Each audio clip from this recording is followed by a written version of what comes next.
ബിസ്മില്ലാഹിർ റഹ്മാനിർ റഹീം. അസ്സലാമു അലൈക്കും വറഹ്മത്തുള്ളാഹി.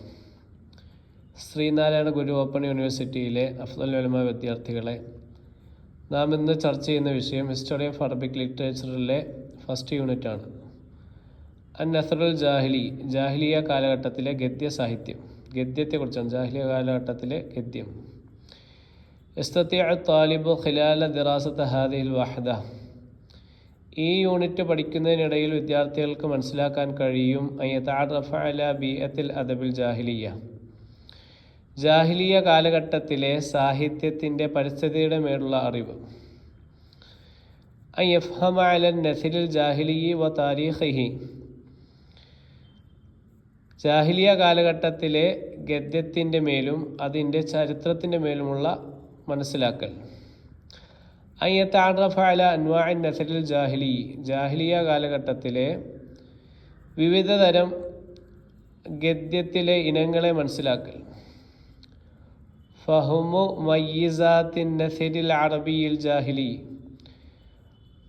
അറബി ജാഹിലിയ കാലഘട്ടത്തിലെ ഗദ്യത്തിൻ്റെ വിവിധ തരം വകഭേദങ്ങളെ, മയ്യിസാത്തുകളെ എന്ത് ചെയ്യുക, മനസ്സിലാക്കൽ.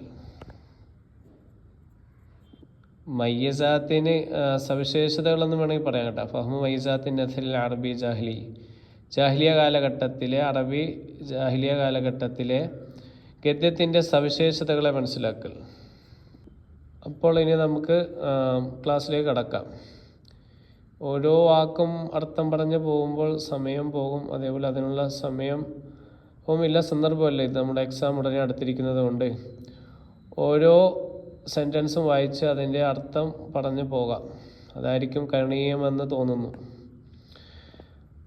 അൽ അദബു തഅബീറുൻ ഫന്നിയുൻ അനിൽ മശാഇരി വൽ അഫാകിരി അല്ലദി യുഅസ്സിറു ഫി നുഫൂസിൽ ഖുറാഇ വസ്സാമിഈൻ സവാഉൻ കാനത് മദ്ലൂമതൻ ഔ മൻസൂറതൻ. സാഹിത്യം എന്നത് വികാരങ്ങളുടെയും ആശയങ്ങളുടെയും കലാരൂപത്തിൽ അവതരിപ്പിക്കുന്ന ഒന്നാണ്. അത് വായനക്കാരെയും ശ്രോതാക്കളെയും സ്വാധീനിക്കുന്നു. അത് ചിട്ടപ്പെടുത്തിയതാകാം, അല്ലെങ്കിൽ ഗദ്യരൂപത്തിലാകാം. അമ്മ താരീഖുൽ അദബി ഹുവ ഫർഉ മിനൽ ഉലൂമി അല്ലദി യഹ്തമു ബിദിറാസത്തി തതവ്വുരിൽ അദബി ഫിൽ ലുഗാത്തിൽ മുഖ്തലിഫ. സാഹിത്യ ചരിത്രം എന്നത് ഭാഷകളിലെ സാഹിത്യത്തിൻ്റെ വികാസം പഠിക്കുന്ന ശാസ്ത്രശാഖയാണ്. والهدف الأساسي من دراسة تاريخ الأدب هو حصول المعرفة على أنواع الأدبية للعصر المعين وقضايا وأشهر الأدباء ومدى تأثرهم وتأثيرهم على خصائص الفنية والموضوعية مع اطلاع على الظروف السياسية والفكرية والاجتماعية لذلك العصر. സാഹിത്യ ചരിത്ര പഠനത്തിൻ്റെ പ്രധാന ലക്ഷ്യം ഒരു പ്രത്യേക കാലഘട്ടത്തിലെ സാഹിത്യ രൂപങ്ങളെയും അവയുടെ വിഷയങ്ങളെയും പ്രമുഖരായ സാഹിത്യകാരന്മാരെയും അവരുടെ സ്വാധീനങ്ങളെയും കുറിച്ച് അറിവ് നേടുക എന്നതാണ്. അതോടൊപ്പം ആ കാലഘട്ടത്തിലെ രാഷ്ട്രീയവും ബൗദ്ധികവും സാമൂഹികമായ സാഹചര്യങ്ങളെക്കുറിച്ച് മനസ്സിലാക്കുകയും ചെയ്യുക. قد قسم المؤرخون تاريخ الأدب العربي إلى 5 عصور. അറബി സാഹിത്യ ചരിത്രത്തെ ചരിത്രകാരന്മാർ 5 കാലഘട്ടങ്ങളായി തിരിച്ചിരിക്കുന്നു. വഹിയ, അവ: 1. അൽ അസ്റുൽ ജാഹിലി, ജാഹിലിയ കാലഘട്ടം. وقد حدده المؤخرون ب150 سنة قبل ظهور الإسلام. ഇസ്ലാമിൻ്റെ ആവിർഭാവത്തിന് 150 വർഷം മുമ്പാണ് ഈ ചരിത്രകാരന്മാർ ഈ കാലഘട്ടത്തെ നിർവചിച്ചിരിക്കുന്നത്. അടുത്തത് അൽ അസ്റുൽ ഇസ്ലാമി, ഇസ്ലാമിക കാലഘട്ടം. ويمتد من بداية الدعوة الإسلامية إلى سقوط الدولة الأموية سنة 132 ഹിജ്റ 750 മീലാദിയ. وينقسم هذا العصر إلى عهدين: عهد الصدر الإسلام وهو عهد الرسول صلى الله عليه وسلم വൽ ഖുലഫാഇർ റാഷിദീൻ വഅഹ്ദി ദൗലത്തിൽ ഉമവിയ്യ. ഇസ്ലാമിക കാലഘട്ടം എന്ന് പറഞ്ഞാൽ ഇസ്ലാമിക പ്രബോധനത്തിൻ്റെ ആരംഭം മുതൽ ഉമയ്യ ഭരണകൂടത്തിൻ്റെ പതനം വരെ ഹിജ്റ 132 ക്രിസ്തുവർഷം 750 വരെ ഇത് നീളുന്നു. ഈ കാലഘട്ടത്തെ 2 ഘട്ടങ്ങളായി തിരിച്ചിരിക്കുന്നു. ഇസ്ലാമിൻ്റെ ആദ്യഘട്ടം അഥവാ സദറുൽ ഇസ്ലാം, അത് പ്രവാചകൻ മുഹമ്മദ് നബി സല്ലല്ലാഹു അലൈഹി വസല്ലമയും ഖലീഫമാരുടെയും റാഷിദൂനായ ഖുലഫാഉർ റാഷിദീങ്ങളുടെ കാലഘട്ടമാണ്. രണ്ടാമത്തേത് ഉമയ്യത്ത് ഭരണകൂടത്തിൻ്റെ കാലഘട്ടം, ഉമയ്യത്തിൻ്റെ കാലഘട്ടം.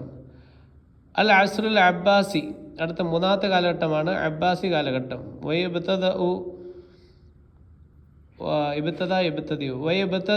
ബിഖിയാമി ദൗലത്തി ബനൽ അബ്ബാസ് സനത്ത 132 ഹിജ്റ വർഷം 750 മീലാദിയ. വയന്തഹി ബിസുഖൂത്തി ബഗ്ദാദ് ഫി ഐദി തൽത്താരി സനത്ത 656 ഹിജ്റ 1758 ക്രിസ്തു വർഷം മീലാദിയ. ഇനി അബ്ബാസി ഭരണകാലഘട്ടം ഹിജ്റ 132 ക്രിസ്താബ്ദം 132 മുതൽ 750 വരെ. അബ്ബാസിയ ഭരണകൂടം സ്ഥാപിക്കപ്പെട്ടത് മുതൽ ഹിജ്റ 656 ക്രിസ്തുവർഷം 1258 താർത്താരികളുടെ കൈകളിൽ ബഗ്ദാദിന്റെ പതനം വരെ ഇത് നീളുന്നു. അസ്റുദ്ദൗലിൽ മുത്തതാബിഅ, നാലാമത്തെ അസ്റുദ്ദൗലിൽ മുത്തതാബിഅ, തുടർച്ചയായ ഭരണകൂടങ്ങളുടെ കാലഘട്ടം. വഅസ്റുൻ മുതഅദ്ദിദ് ദൗലാത്തി വൽ ഇമാറാത്തി വയബ്തദിഉ ബിസുഖൂത്തി ബഗ്ദാദ് വയന്തഹി ബിനുസൂലിൽ ഹംലത്തിൽ ഫറൻസിയത്തി സനത്ത 1798 മീലാദിയ. ആധുനിക കാലഘട്ടം അതാണ് ദൗലത്തുൽ മുത്തതാബിഅ. നമ്മൾ എന്ത് പറഞ്ഞ തുടർച്ചയായ ഭരണകൂട കാലഘട്ടം നമ്മൾ പറഞ്ഞു. ഇത് വിവിധ ചെറിയ രാജ്യങ്ങളുടെയും എമിറേറ്റുകളുടെയും കാലഘട്ടമാണ്. ബഗ്ദാദിന്റെ പതനം മുതൽ ക്രിസ്തു വർഷം 1798 ഫ്രഞ്ച് സൈന്യത്തിന്റെ വരവ് വരെ ഇത് നീളുന്നു. അൽ അസ്റുൽ ഹദീസ്, അടുത്തത് അൽ അസ്റുൽ ഹദീസ്, ആധുനിക കാലഘട്ടം. അൽ അസ്റുൽ ഹാദിർ, അതാണ് ഇപ്പോൾ നമ്മൾ ജീവിച്ചുകൊണ്ടിരിക്കുന്ന ഈ കാലഘട്ടം. മീൻ 1798 മീലാദിയ ഇലാ വഖത്തിന ഹാദ, 1798 മുതൽ ഈ സമയം വരെ.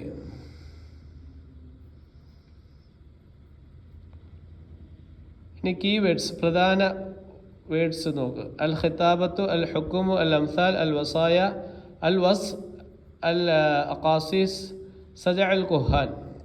ഇനി അവയൊക്കെയാണ് നമ്മൾ ഇനി പഠിക്കാൻ പോകുന്നത്. ഖിതാബത്ത് എന്ന് പറഞ്ഞാൽ പ്രഭാഷണങ്ങൾ. ഇനി അൽ ഹുക്കുമു വിധിവിലക്കുകൾ. ഇനി അൽ അംസാൽ പഴഞ്ചൊല്ലുകൾ. അൽ വസായ വസിയത്തുകൾ. അൽ വസ്ഫു വിവരണങ്ങൾ. അൽ അഖാസിസ് കഥകൾ. ഇനി സജ അൽ കുഹാൻ, ഇനി പ്രവാചകരുടെ ഗദ്യരചനകൾ.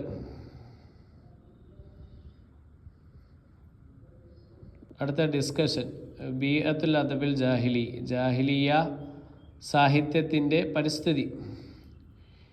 يحدد المؤرخون العصر الجاهلية بقرن ونصف القرن تقريبا قبل ظهور الإسلام، وكل ما وصل إلينا من أدب أو إنتاج فكري من هذا الفترة يعرف بالأدب الجاهلي.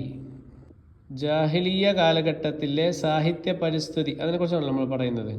ഇസ്ലാമിൻ്റെ ആവിർഭാവത്തിന് ഏകദേശം 1.5 നൂറ്റാണ്ട് മുമ്പുള്ള കാലഘട്ടത്തെയാണ് ചരിത്രകാരന്മാർ ജാഹിലിയ കാലഘട്ടമായി കണക്കാക്കുന്നത്.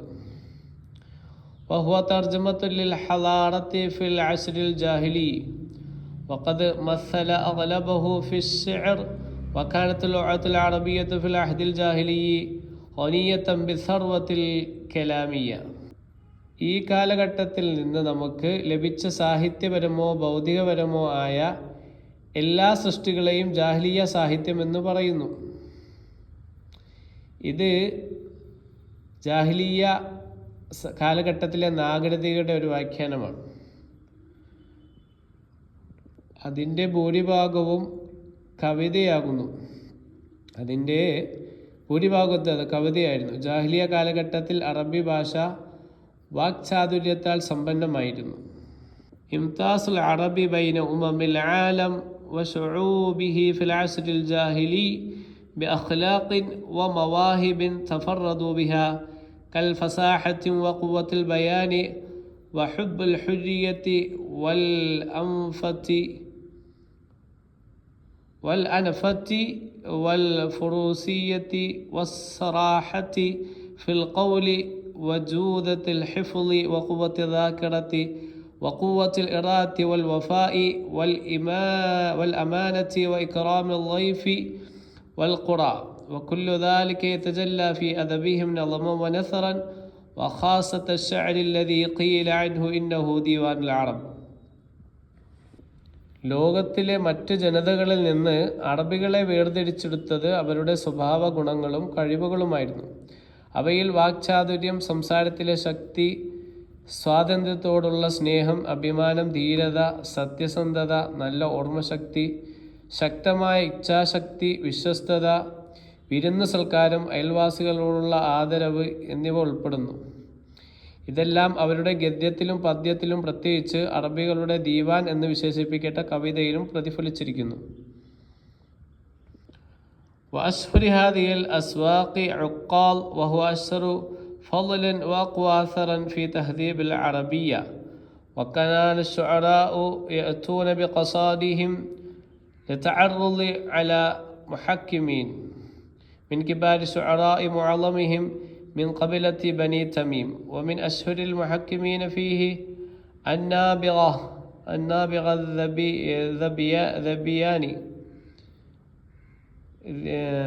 ذبياني. وكانت الخطابة أيضا من بضائع الأدبية في السوق، حيث حضر السوق الخطباء فصحاك قص بن الساعدة الأيادي، وقد دخله النبي محمد صلى الله عليه وسلم لتبليغ دعوته إلى الإسلام وليعرضها على القبائل فيحموه. ജാഹിലിയ കാലഘട്ടത്തിൽ അറബികൾക്ക് വർഷത്തിലെ ചില മാസങ്ങളിൽ ചന്തകൾ ഉണ്ടായിരുന്നു. അവിടെ അവർ ഒത്തുകൂടി കവിതയുടെയും സാഹിത്യത്തിൻ്റെയും മത്സരങ്ങൾ സംഘടിപ്പിച്ചിരുന്നു. ഗോത്രങ്ങൾ അവരുടെ സാഹിത്യപരമായ കഴിവുകൾ പ്രദർശിപ്പിക്കാൻ മത്സരിച്ചിരുന്നു. കവികൾ അവരുടെ ഗോത്രത്തിൻ്റെ മഹത്വം പ്രചരിപ്പിക്കാനും തങ്ങളുടെ കഴിവുകൾ പ്രകടിപ്പിക്കാനും ഈ പൊതുവായതും പ്രത്യേകവുമായ ചന്തകളിലേക്ക് പോയിരുന്നു. ഈ ചന്തകളിൽ ഏറ്റവും പ്രസിദ്ധവും അറബി ഭാഷയുടെ ശുദ്ധീകരണത്തിൽ ഏറ്റവും സ്വാധീനമുള്ളതും ശക്തമായതുമായ ഉക്കാസ് ചന്ത. കവികൾ തങ്ങളുടെ കവിതകൾ സമർപ്പിക്കാൻ വന്നിരുന്നത് ബനു തമീം ഗോത്രത്തിലെ പ്രമുഖരായ കവികളായ വിധികർത്താക്കളുടെ അടുത്തായിരുന്നു. അവരിൽ ഏറ്റവും പ്രസിദ്ധനായ വിധികർത്താവ് നാബിഗ അദ്ദുബിയാനി ആയിരുന്നു. പ്രഭാഷണവും ഈ ചന്തയിലെ ഒരു സാഹിത്യ വിഭവമായിരുന്നു. ഖുസ് ഇബ്നു സഅദ അൽ ഇയാദി പോലുള്ള വാക്ചാതുര്യമുള്ള പ്രഭാഷകർ ഈ ചന്തയിൽ പങ്കെടുത്തിരുന്നു. പ്രവാചകൻ മുഹമ്മദ് നബി സല്ലല്ലാഹു അലൈഹി വസല്ലം തങ്ങൾ അവിടുത്തെ ഇസ്ലാം മതത്തെക്കുറിച്ച് പ്രബോധനം ചെയ്യാനും